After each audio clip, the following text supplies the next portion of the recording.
এতিয়াও উৰিষ্যাত মৃত্যুৰ কিৰিলি চৌদিশে ব্যক্তিগত সামগ্ৰীৰ ছিন্ন ভিন্ন অৱশিষ্ট য'ত ত'ত তেজৰ দমা সহস্ৰাধিক ৰক্তাক্ত মৃতদেহ আৰু তাৰ মাজতে জিলিকিছে এটা প্ৰেমৰ কবিতা পৰিবানে তুমি সিদিনা হাঁহিব অতীতৰ ছবিবোৰ লাগি কৰিব মই নোহোৱাৰ বাতৰি শুনি ঘটনাৰ স্থান উৰিষ্যাৰ বাহানাগা এই এলেকাত বালাসুৰ ৰেল ষ্টেচনৰ পৰা প্ৰায় 25 কিলোমিটাৰ দূৰৈত এতিয়া কেৱল শুনা গৈছে মৃত্যুৰ কিৰিলি সকলো ঠিকেই চলি আছিল কিন্তু সন্ধিয়া হঠাতে বাহানাগা গাঁৱৰ লোকসকলে শুনিব পাইছিল এক প্ৰচণ্ড শব্দ কাৰোৰে বুজিবলৈ বাকী নাছিল যে সেয়া ৰেল দুৰ্ঘটনাৰ শব্দ গাঁৱৰ লোকসকলে খাল পথাৰ সমান কৰি কেৱল দৌৰিছিল দুৰ্ঘটনাস্থলীলৈ আৰু তাৰ পাছৰ কাহিনী সকলোৰে জ্ঞাত এক মৰ্মান্তিক দুৰ্ঘটনা তিনিখন ৰেলৰ মৰ্মান্তিক দুৰ্ঘটনাৰ পাছত এটা ট্ৰেকত সিঁচৰতি হৈ পৰিছে বহু ব্যক্তিগত সামগ্ৰীৰ ছিন্ন ভিন্ন অৱশিষ্ট আৰু তাৰ মাজতে এখন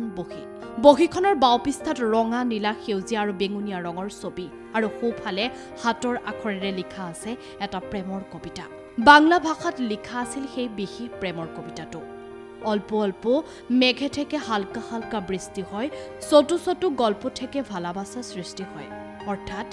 অলপ অলপ মেঘে বৰষুণৰ সৃষ্টি কৰে আৰু সৰু সৰু আলাপেৰে প্ৰেমৰ সৃষ্টি কৰে বহীখনত নাই কবিৰ নাম উল্লেখ নাই কাৰোৰে নাম শব্দবোৰ কাক উদ্দেশ্য কৰি লিখিছিল সেয়াও অনুভৱ কৰিব নোৱাৰি পৃষ্ঠাৰ পাছত পৃষ্ঠাত কবিয়ে কেৱল প্ৰেম আৰু আকাংক্ষাৰ ওপৰত লিখিছিল এটা এটা শব্দ সম্পৰ্কৰ উত্থান পতনক সম্বোধন কৰি লিখিবলৈ চেষ্টা কৰিছিল তেওঁ বহু কিবা কিবি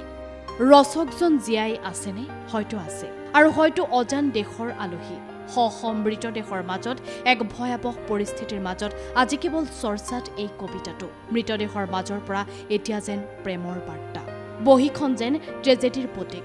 য'ত ত'ত তেজৰ ডোঙা কৰবাত যদি এটা বাকচ কৰবাত মৃতদেহৰ দম কৰবাত মৃতদেহৰ মাজত আপোনজনক বিচাৰি থকা মৰ্মান্তিক দৃশ্য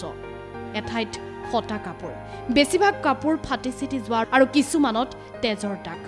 কৰবাত খাদ্য শিশুৰ খেলনা আৰু তাৰ মাজতেই এই বহীখন ৰেলৱে গ্ৰাউণ্ডৰ ক্ৰু আৰু স্বেচ্ছাসেৱকসকলে শনিবাৰে যি পাৰে উদ্ধাৰ কৰিবলৈ চাৰিওফালে চলাইছিল কষ্টৰে ৰেলবোৰ পুনৰ চলিব পৰাকৈ আৰু জীৱনত আগবাঢ়ি যাব পৰাকৈ ৰেলপথবোৰ মুকলি কৰিছিল কিন্তু তাৰ মাজতে আজি চৰ্চাত আছে এই প্ৰেমৰ কবিতাটো কাক উদ্দেশ্যি লিখিছিল বা কোনে লিখিছিল সেয়া এতিয়াও ৰহস্যৰ আৱৰ্তত কিন্তু তেওঁ য'তেই আছে সুখত থাকক এয়াই এতিয়া একান্ত কামনা